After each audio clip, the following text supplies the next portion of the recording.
Selamat mendengarkan podcast ini. Saudaraku, sebagai orang Kristen pasti kita sering mengaku sebagai anak Abraham. Kita ini anak-anak Abraham, ya. Bukan berdasarkan darah daging, tetapi berdasarkan iman. Kalau orang Israel itu keturunan Abraham berdasarkan darah daging, ya. Nah, saudaraku sekalian, anak Abraham itu sebenarnya siapa? Kalau anak-anak Abraham secara darah daging, bangsa Israel, ya. Tetapi anak-anak Abraham secara iman siapa? Orang percaya. Yang percayanya seperti percayanya Abraham. Nah, sebenarnya banyak orang Kristen yang belum menjadi anak-anak Abraham karena tidak memiliki tindakan iman seperti tindakan iman Abraham. Dan sebenarnya iman yang dimiliki oleh orang-orang Kristen itu belumlah iman yang menyelamatkan. Sebab iman yang menyelamatkan itu adalah tindakan seperti yang Abraham lakukan. Bertindak melakukan apa yang Allah kehendaki. Nah, banyak orang-orang Kristen sebenarnya anak-anak dunia. Tidak bertindak sesuai dengan apa yang Allah kehendaki, tapi bertindak sesuai dengan apa yang dia ingini. Dan yang dia ingini itu hasil suntikan dari pengaruh dunia. Apa yang dilihat di dunia diikuti. Aku mau buat ini, aku mau buat itu, aku mau punya ini, aku mau punya itu. Senanglah kalau aku pergi ke sana, senanglah kalau aku mencapai kedudukan itu, senanglah kalau aku dipuji orang, dan seterusnya. Ini anak-anak dunia. Nah, kalau anak-anak Abraham itu harus mengikuti teladan iman Abraham yang taat sepenuhnya kepada Allah Bapa, bahkan melakukan hal yang pasti itu bertentangan dengan keinginannya sendiri, mempersembahkan anaknya Ishak. Nah, sekarang di dalam kehidupan sebagai orang percaya, kita mengenal sosok Tuhan Yesus, sosok Yesus yang prinsipnya adalah melakukan kehendak Allah dan menyelesaikan pekerjaannya. Yesus adalah potret, profil dari anak Allah. Nah, kalau kita mau menjadi anak Allah, profil kita juga harus seperti Yesus. Jadi bukan karena kita mengaku Yesus Tuhan dan Juru Selamat lalu kita jadi anak Allah. Oh bukan, itu bodoh. Dan itu sesat sebenarnya. Kita menjadi anak Allah karena kita percaya kepada Yesus. Dan percaya itu seperti yang tadi saya kemukakan, seperti percayanya Abraham. Menaati apapun yang Allah perintahkan. Nah, masalahnya kita sudah mentaati apa yang Allah kehendaki belum?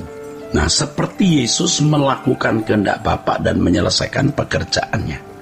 Kalau kita mau menjadi anak-anak Allah, harus taat seperti Yesus taat. Keselamatan memang bukan karena perbuatan baik. Sebaik apapun perbuatan seseorang tidak akan menyelamatkan. Keselamatan itu karena korban Yesus di kayu salib. Percaya tidak dengan korban itu? Anda berkata percaya. Nah, kalau Anda percaya korban itu, Anda harus memiliki kehidupan seperti kehidupan yang dijalani oleh Yesus. Tetapi kalau saudara tidak menjalani hidup seperti yang dijalani oleh Yesus, berarti Anda tidak percaya kepadanya. Nah, yang menyesatkan banyak orang Kristen hari ini adalah pengajar, pembicara, teolog yang mengajarkan pokoknya sudah percaya Yesus Tuhan dan Juru Selamat, sudah menjadi anak Allah. Itu salah. Kalau Alkitab berkata yang menerimanya diberi kuasa supaya menjadi anak Allah, yang diterima itu bukan hanya sosok Yesus sebagai Tuhan dan Juru Selamat, tetapi kebenaran yang diajarkan Yesus. Ingat, pada mulanya adalah firman. Apanya itu? Firman yang berkuasa menciptakan langit dan bumi. Firman yang adalah kebenaran. Jadi kalau menerima Yesus, yang menerimanya, menerima Logos, itu berarti menerima kebenaran. Kalau Anda tidak menerima kebenaran, ya tidak memiliki hak sebagai anak Allah. Ingat, kuasa itu hak. Jadi kalau kita menerima kebenaran dan hidup kita diubah oleh kebenaran itu, baru kita memiliki hak sebagai anak-anak Allah. Jadi bukan tidak bersyarat masuk surga itu. Syaratnya adalah yang pertama, yang tidak bisa dibayar oleh siapapun, korban Yesus di kayu salib yang membenarkan orang percaya. Itu anugerah. Nah, kalau orang menerima anugerah itu, yaitu dengan mengikuti jejak Yesus, maka barulah dia bisa masuk surga. Tidak heran kan kalau Yesus berkata bahwa orang yang tidak melakukan kehendak Bapa itu diusir, dibuang. Yesus berkata, aku tidak kenal kamu. Maksud saya Tuhan Yesus berkata, aku tidak kenal kamu. Kamu yang tidak melakukan kehendak Bapa, atau kamu yang berbuat jahat. Tidak melakukan kehendak Bapa artinya tidak hidup seperti hidup yang Yesus jalani, yang prinsipnya adalah melakukan kehendak Bapa dan menyelesaikan pekerjaannya. Jelas itu di Matius pasal 7 ayat 21 sampai 23. Buat apa kamu berseru kepadaku Tuhan, Tuhan, tetapi kamu tidak melakukan kehendak Bapa? Berarti kalau kamu menyebut aku Tuhan, kan begitu saudara, berarti kamu harus melakukan kehendak Bapa. Karena bukan setiap orang yang berseru kepada Yesus Tuhan, Tuhan akan masuk ke dalam kerajaan surga, melainkan dia yang melakukan kehendak Bapa. Ayo, kurang jelas apa ini? Maka pertanyaannya untuk saudara adalah, apakah saudara melakukan kehendak Bapa? Itu masalahnya. Apakah saudara melakukan kehendak Bapa? Itu masalahnya. Kalau Anda belum melakukan kehendak Bapa, ya Anda belum selamat. Selamat itu dikembalikan ke rancangan semula, dan rancangan semula itu profil atau modelnya itu Yesus sendiri, saudara. Itu profilnya itu Yesus sendiri. Oleh sebab itu ya, jangan saudara anggap ringan keselamatan itu. Ini harus jelas bahwa orang yang tidak melakukan kehendak Bapa itu berarti belum selamat. Dan melakukan kehendak Bapa itu standarnya Yesus.